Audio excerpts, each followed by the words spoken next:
What's up, you guys? It's Ben and welcome to my channel where we talk about everything there is relating to selling on Amazon.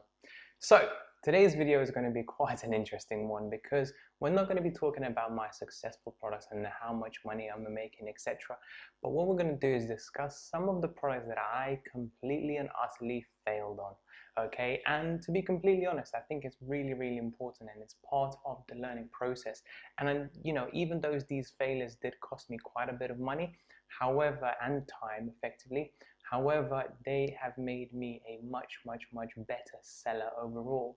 So what I thought would be good is actually to share these failures with you so you potentially will avoid making those same mistakes, because in my opinion, it's the failures that make you a good Amazon FBA seller, not the successes. There's been quite a few YouTubers that I've seen that have, launched 3 or 4 or 5 products and they all seem to have been doing quite well. However, it's good for them. However, I don't think if there are any obstacles, if there's nothing for them to overcome, what will make you a good seller? What will happen to you when all of a sudden your account potentially might get suspended, or you might get a design infringement, or some of your products might not be selling, or this or that, etc. Whereas for me, over the last 2 years, I have made so many mistakes, so many failures, that now I am much more better prepared for them. I know what to do when they come around, and I'm able to help you guys, whether it's on YouTube or whether it's in my mentorship course. I'm able to foresee those mistakes coming up very quickly on, so you don't have to do them. Now, I will only be showing 3 products today that I have launched myself and been complete failures. However, there are many more. I have now currently selling 36 products. I'm selling 30 and 6 are on the way. However, I've checked how many ASINs I've actually had over the last 2.5 years, and it turns out to be 52 products. Okay, so out of 52 products, only 35 have been successful. So you can imagine how many failures I have had along the road effectively, and I still sometimes have them, but now they're becoming more and more rare. So let's get to it. The very first product I wanted to talk to you about is a foot roller. Now, this was actually my second product launched on the UK market. The first one was a very good success because it was different to every other product that was out there in the market. It gave me an edge over the competition, and I was able to start selling very quickly. So I started researching for a second product. Now I thought, okay, this seems like a no-brainer. I mean, this particular foot roller effectively is a light product. It's quite simple. They're quite cheap with the price tags of around £7 to £9. I should be able to get into this niche quite easily and start selling relatively quickly. So I did a little bit more research as to what exactly sells, how can I differentiate myself in this particular niche, and I started looking on Amazon.com and what kind of products they have, and I started seeing a lot of like wooden foot rollers because they seem to help with plantar fasciitis a lot more than these plastic ones. So I thought, what can possibly go wrong? Let me order 200 units for a wooden foot roller, which came out very cheap. I was only paying like $1.20, and if I was selling them at $9.99, the ROI would have been over 200. So I ordered 200 of these wooden foot rollers and I launched them on Amazon.co.uk, and no sales at all. I started running PPC ads, and 1 or 2 or 3 sales came around every single day, but the sales were extremely slow. And after a month, I realized that I've made a massive mistake. There has been a massive flaw in my product research, because I realized that nobody wants wooden foot rollers. They don't care about items that look old, and in my opinion, and various other customers' opinion, clearly, wood associated with old and inefficient and ineffective. So my basically lesson learned there was the fact that Amazon.com, which is where those products were selling really well, is not the same as .co.uk. The American Amazon have got many different customers in many different states. Their tastes, their everything, trends are very different. And I thought, well, if they're selling, why can't I? If those products are selling in Amazon.com and they're not selling in .co.uk, I can be the first one in the market, and there's clearly a demand for them because look at all these sales. And that is simply not correct. I did not look into product reviews. I did not see into Google Trends. I didn't see whether people were actually looking and asking for these products, which is why I made the massive mistake of basically ordering a product that nobody wanted.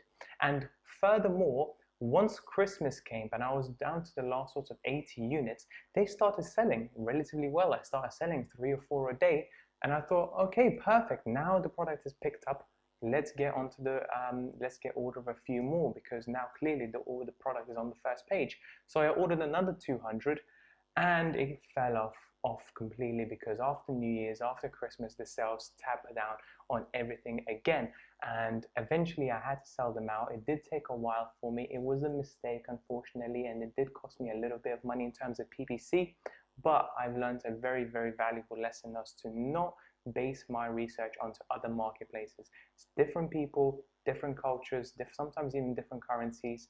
It's completely different. I need to focus on my research onto the country that I am going to be selling in first and foremost. Okay? The second product that I miserably failed on was actually a baby camera. Now, this one was one of my expensive products. And the reason why I went for this particular niche is because people were buying them like crazy over Christmas, and just in general, the sales looked really, really good. However, as I looked over the reviews, there have been many complaints about them not working, having terrible battery life, having, just not in color, there's no sound, there's no voice, etc., etc. So what I thought I'll do, let me stop going for these cheap products. I'm actually going to go for a more expensive product, charge it at a more premium price, but I'm going to give a good product. And I started speaking to suppliers, and those suppliers assured me that this product is going to be much, much better. It's got a much better battery life. It's got much better sound detection, audio motion, all these sort of things that have been promised that looked amazing. And the actual camera itself looked really, really good. So what I did was, let's order 200, 250 units, because at the time I couldn't afford more. And those units worked out to about 15 to 20 pounds each. So I was going to sell them at around 39, 40 quid here in the UK. And when the product came in and started selling on Amazon.co.uk, the very first couple of days went tremendously well. So well that I ordered another 200, because I thought there's nothing that can go wrong in this niche. And then the next thing I know, 1 bad review, 2 bad reviews, 3 bad reviews, 4 bad reviews. I went from having no reviews at all to all of a sudden having 5 1 to 2 star reviews. And it was simply because the product didn't work properly, it didn't capture the babies, it didn't turn on when it needed to, the Wi-Fi wasn't working correctly, people couldn't connect it. And I realized that when it comes to electronic products, when it comes to products that effectively are anything above 5, 6 pounds per unit each, you're much better off getting samples. You're going to save yourself a whole lot of time, effort, stress, and money, most importantly, if you just order samples first. And that mistake for me could have been easily avoided, because if I ordered 4 or 5 different samples, I would have known, okay, this one works, this one doesn't work, this one works, let's go for that one. Okay, whereas here, I trusted the supplier too much. I thought because it was a higher price, because it was a very well-established supplier, there's nothing that can go wrong. And I was wrong. There was definitely something that could went really wrong, and it did for me. And what I had to do is literally reduce my price almost to cost price and sell them out as quickly as I can, so much so that I actually had to pull some inventory back, create a new listing, and do that all over again. So it was just a lot of time wasted that could have easily been avoided. And then last but not least for me, this one really, really hurts. And basically the product was basically kitchen knife set. Now, before I started going into this niche, did all of my research. I knew that this product is going to sell extremely well, like really, really well. The numbers were just off the chain, really, off the roof, really. And what I also know is that in order to sell a bladed article, you had to make sure that you tick a box when you're creating a product, that you tick a box that the person receiving this item needs to sign that they are over 18. No problem, I did that. Then once I started selling, the price was relatively low, it was relatively competitive. I went from selling nothing to selling all of a sudden 20 units every single day at 200% ROI a day, okay?